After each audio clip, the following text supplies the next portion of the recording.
Finding your feet, navigating new beginnings.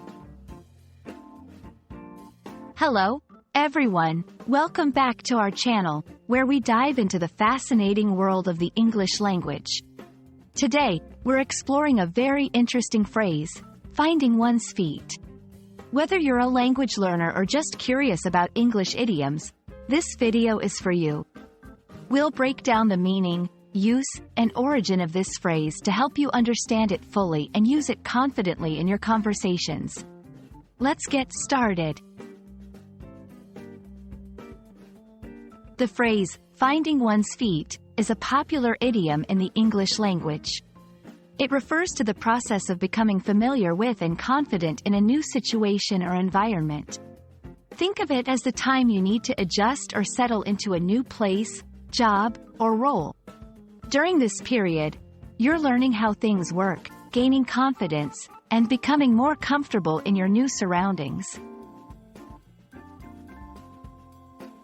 To help you grasp how to use this phrase, let's look at some examples.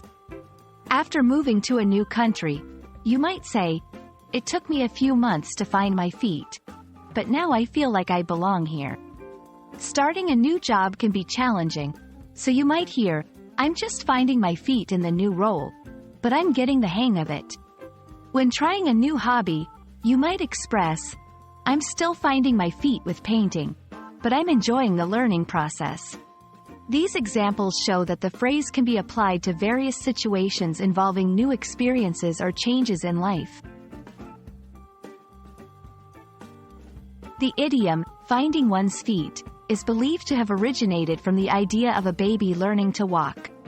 Just as infants take some time to become stable on their feet and walk confidently, adults also need time to adjust to new situations.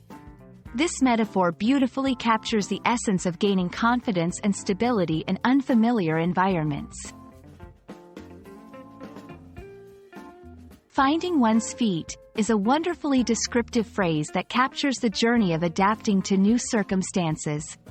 Whether you're starting a new chapter in life, embarking on a new adventure, or learning a new skill, remember that it's perfectly normal to take time finding your feet. We hope this video has been informative and helpful. Don't forget to like, share, and subscribe for more English language tips. Until next time, keep exploring and expanding your linguistic horizons.